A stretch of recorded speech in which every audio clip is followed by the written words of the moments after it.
हूँ और आप सबको भी बहुत बहुत बधाई देती हूँ।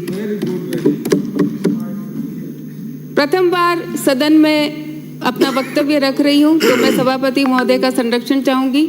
और जितने मेरे वरिष्ठ माननीय सदस्य हैं आपका मार्गदर्शन चाहूँगी और जो मेरे साथी माननीय सदस्यगण हैं आप सबका सहयोग भी मैं अपेक्षा करती हूँ। मैं आज सदन में हमारे प्रतिपक्ष के नेता बैठे हैं, मैं आपको भी बहुत बहुत बधाई देती हूँ। सरकार में विराजे सभी मंत्रियों को भी बहुत बहुत बधाई देती हूँ। मैं अपनी बात की शुरुआत परम श्रद्धेय आदरणीय अटल जी की कुछ पंक्तियों से करना चाहूंगी, क्योंकि ये पंक्तियां हमेशा मेरे लिए प्रेरणा स्रोत रही हैं। न हार में न जीत में, न हार में न जीत में, किंचित नहीं भयभीत में, कर्तव्य पथ पर जो भी मिला, कर्तव्य पथ पर जो भी मिला, ये भी सही वो भी सही, वरदान नहीं मांगूंगा, कुछ भी हो जाए हार नहीं मानूंगा।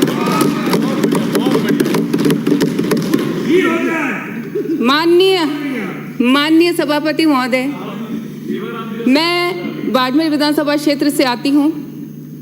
मैं 1957 की बात करती हूँ जब मालानी के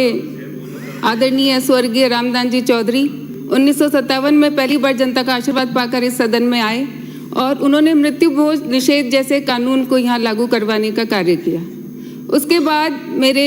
दादाजी आदरणीय स्वर्गीय गंगाराम जी चौधरी 1962 से लगातार जनता ने उनको 8 बार विधायक बनाकर आशीर्वाद दिया और उन्होंने लगातार इस सदन में आकर जनता की सेवा का कार्य किया। पिछले 20 सालों से मैं सक्रिय राजनीति में रही और विभिन्न परिस्थिति और चुनौती का सामना करते हुए मैं आज इस सदन के माध्यम से धन्यवाद देना चाहती हूँ मेरे बाड़मेर की देवतुल्य जनता को, 36 कौम की जनता को, मेरी बहनों को और ख़ास तौर से नन्हे मुन्ने बच्चों को, क्योंकि मैं निर्दलीय के रूप में चुनाव लड़ी और मेरे स्टार प्रचारक मेरी वो बहनें, मेरे वो युवा भाई और वो नन्हे मुन्ने बच्चे ही थे, तो मैं उन सबको बहुत बहुत धन्यवाद देना चाहती हूँ। और मैं ये संकल्प इस सदन के माध्यम से लेती हूँ कि मैं अपने परदादा जी और दादाजी के पद चिन्हों पर और सिद्धांतों पर चलते हुए जनता की सेवा का कार्य करूँगी, ये आज संकल्प लेती हूँ। मैं बाड़मेर की जनता के इस ऐतिहासिक निर्णय का धन्यवाद देती हूँ जिन्होंने लोकतंत्र की परिपक्वता का संदेश दिया। बाड़मेर विधानसभा में जो 15 साल की आज आज़ादी का अमृत महोत्सव पूरा देश मना रहा है, लेकिन बाड़मेर की जनता वाकई असली मायने में आज़ादी का अमृत महोत्सव बना रही है, क्योंकि उन्होंने 15 साल की गुलामी, 15 साल का भय, 15 साल का आतंक और 15 साल के भ्रष्टाचार की बेड़ियों से मुक्ति पाई है। तो मैं बाड़मेर की जनता को बहुत बहुत बधाई देना चाहती हूँ। सभापति महोदय, बहुत सारे विषय मेरे जहन में आते हैं, लेकिन चूंकि सीमित समय है और मैं मानती हूँ कि मेरी इन कुछ बातों से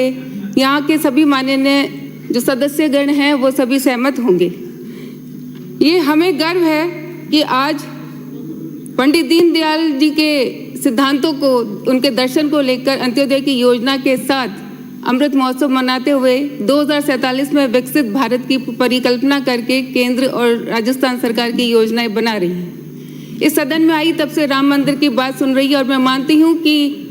हर भारतीय चाहे भारत में हो चाहे विदेशों में हो, आज वो गर्व और खुशी की अनुभूति महसूस कर रहा है कि राम मंदिर का निर्माण 500 सालों के त्याग और तपस्या के बाद बना है। सभी को गर्व है कि हमारे हिंदुस्तान की जो अर्थव्यवस्था है वो 5वें नंबर पर आ गई, जिससे आने वाले समय में 3रे नंबर पर लाने का प्रयास है। 370 धारा, 3 तलाक, चंद्रयान, ऐसे अनेक विषय है जिस पे मैं मानती हूँ, मेरा विश्वास है कि हर एक भारतीय को गर्व है और होना भी चाहिए। लेकिन इस सदन में हमने जब सुना मौर्य की बात हुई कि मौर्य बोल गया, मौर्य बोल गया, मौर्य पता नहीं कहाँ बोला और कहाँ नहीं बोला, लेकिन मैं ये मानती हूँ कि हमारे बाड़मेर की जनता को जब मैं देखती हूँ वो तो निश्चित रूप से मुझे इस मोर की याद आती है। मैं जब मेरे बाड़मेर की, अरे अभी तो शुरू किया बोलना, समय इतना ही है, अभी तो सदन के नियमों के अनुसार आनुपातिक रूप से समय बटा हुआ है, आपको 7 मिनट दिए। मेरे बाड़मेर के बारे में अगर मैं बात करूं तो बहुत विषम भौगोलिक परिस्थिति है, बहुत जटिल सामाजिक संरचना है, बहुत संघर्षों और संतों की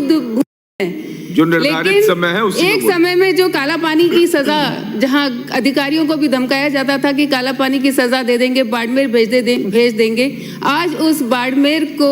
ब्लैक गोल्ड के नाम से जाना जाता है। आज बाड़मेर ने विश्व के मानचित्र पर अगर अपनी स्थान बनाई है तो उसके पीछे रिफाइनरी और यहाँ का जो हैंडीक्राफ्ट है उसके कारण है। ये इस रिफाइनरी की बात मैं करूंगी तो रिफाइनरी के साथ मेरे बाड़मेर के युवाओं के सपने जुड़े हुए थे, लेकिन ये रिफाइनरी एक सरकार आई, दूसरी गई, पहली आई, और ये युवाओं के सपने उन सरकारों के साथ ही कहीं मिट्टी में मिल गए। मैं सभापति महोदय के माध्यम से ये कहना चाहूँगी कि मेरे युवाओं को वहाँ रोजगार मिले, क्योंकि पहले पूर्व में एक मेरे माननीय सदस्य ने कहा था कि अपराध को कोई नहीं रोक सकता, अपराध रोका जा सकता है अगर मेरे युवा भाइयों को उचित शिक्षा दी जाए, उचित रोजगार दिया जाए तो निश्चित रूप से अपराध में कमी आ सकती है। मेरे वहाँ बाड़मेर जिले में बहुराष्ट्रीय कंपनियां काम कर रही है, वहाँ युवाओं को प्राथमिकता से रोजगार दिया जाए, हमें पानी दिया जाए, हमें अच्छे डॉक्टर दिए जाए, हमारी शिक्षा की व्यवस्था की जाए। और जब मोदी जी कहते हैं कि 21वीं सदी का भारत वुमेन लेड डेवलपमेंट होगा, तो मेरे बाड़मेर विधानसभा में शहर के अंदर सिर्फ 2 गर्ल्स स्कूल है, सीनियर स्कूल्स। मैं दुख होता है कहते हुए कि सिर्फ एक में साइंस फैकल्टी है, तो वो बच्चियां, वो बेटियां कैसे आगे बढ़ेगी, कैसे तरक्की करेगी। मेरे बाड़मेर शहर की स्थिति देखो, विडंबना देखिए सभापति महोदय। सभापति महोदय